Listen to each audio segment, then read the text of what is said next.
quero só fazer uma retrospectiva rápida aqui do que falamos na sexta-feira.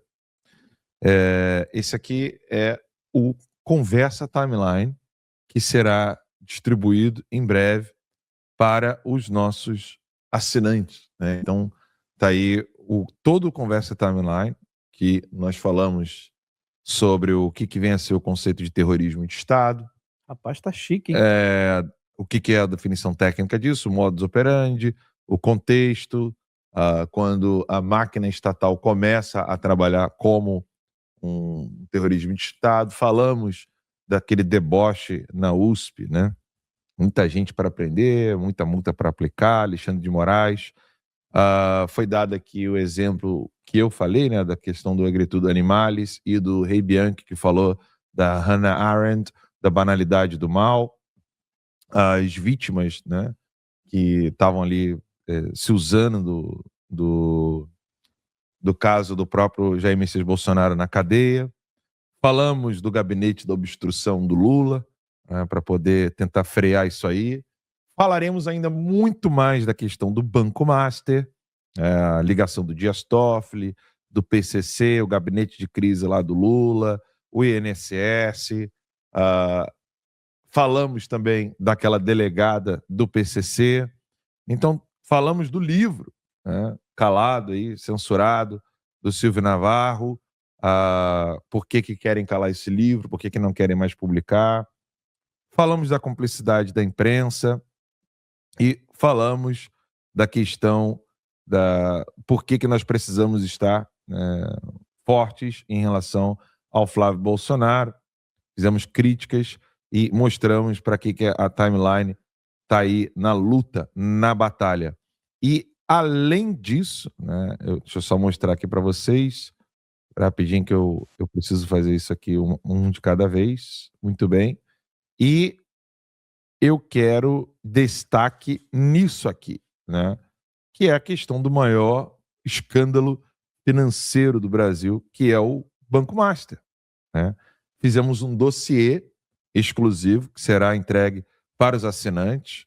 Esse aí é parte do dossiê, onde a gente vai mostrar ali o que eles fizeram, como é que foi essa questão da empresa de fachada, a venda das carteiras sem lastro, né? O Max e o Ramagem explicaram para vocês o que o Banco Master realmente está fazendo, por que tem muita gente que não está querendo falar do Banco Master como deveria, e o pior de tudo, né? Esse esquemão aí do Banco Master, essa pirâmide financeira que foi criado. E, infelizmente, é muito triste, porque eu sou cristão, quase ninguém está comentando a questão do Fabiano Campos Etel, que é o empresário, pastor, foi retirado agora, né? Não é mais pastor da igreja Lagoinha, foi retirado, é cunhado do Vorcaro, a irmã do Vorcaro também está ligada à igreja Lagoinha.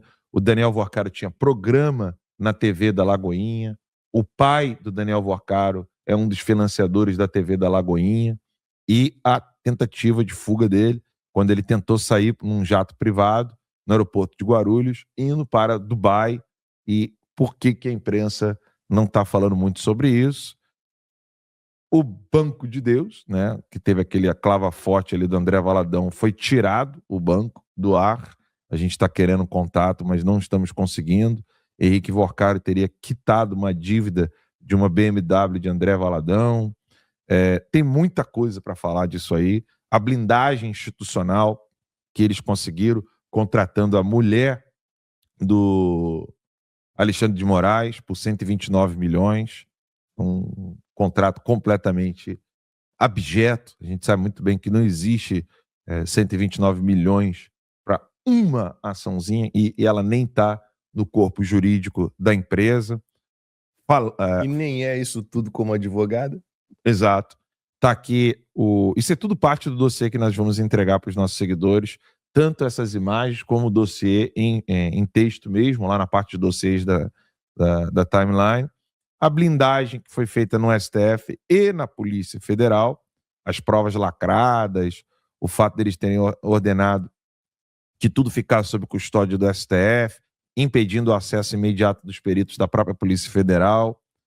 A DPF que nós falamos aqui, né, Associação Nacional dos Delegados de Polícia Federal, que acabou emitindo uma nota dizendo que estava perplexa, né, dizendo que aquilo ali era uma afronta às prerrogativas, essa blindagem judiciária que acabou protegendo esse caso todo, a cegueira deliberada, né, do CVM e o Banco Central, alertas ignorados, o Otto Lobo, né, questionado pelo TCU por decisões favoráveis ao Banco Master antes de ser indicado à presidência, a guerra institucional, o conflito entre o TCU e o Banco Central, que acabou gerando toda uma onda de influencers defendendo o Banco Master, dizendo que aquilo era um absurdo, e a parte dos jatinhos, né? Jatinhos, carros apreendidos, saque de 5,7 bilhões em bens bloqueados na Operação Compliance Zero.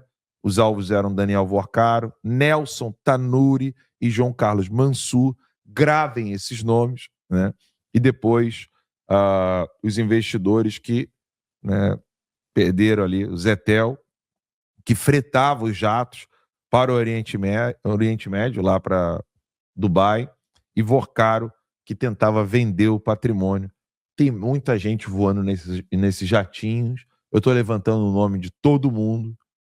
Tem muita gente que vocês vão ficar bem chateadas que estão usando esses jatos, gente que vocês gostam, mas a gente está aqui para investigar e trazer para vocês aquilo que a imprensa não está contando e depois mostrar aí direitinho quem é que está pagando tudo isso e o prejuízo público que isso acaba gerando para o Brasil, né? A Amprev teve um prejuízo de 400 milhões lá no Amapá, a Iprev no Maceió teve prejuízo de 97 milhões e a Rio Previdência no Rio de Janeiro teve um prejuízo de 970 milhões.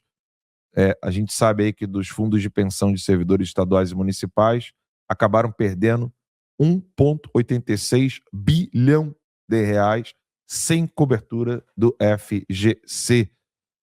Enfim, tá aí um pouco do nosso dossiê. Tem mais coisa, tá? Depois eu vou mostrar muito mais sobre esses dossiês. O pessoal vai ficar um tanto chateado, né? Porque isso aí envolve Igreja Batista de Lagoinha, você tem ali a TV da Lagoinha, foi o pai do Vorcaro é quem bancou isso aí. O Vorcaro tinha programa na TV da Lagoinha. O Zetel é casado com a irmã do Vorcaro, foi preso. Tem muita coisa para falar e, infelizmente, a imprensa está em silêncio. Não só a imprensa, mas até políticos de direita que se calaram, não falaram nada do caso do Vorcaro. Alguns só vieram a falar no final de novembro, quase início de dezembro. Basta usar o site filmot.com, FILMOT.com, e veja desde quando nós aqui falamos do caso do Banco Master, Lacombe.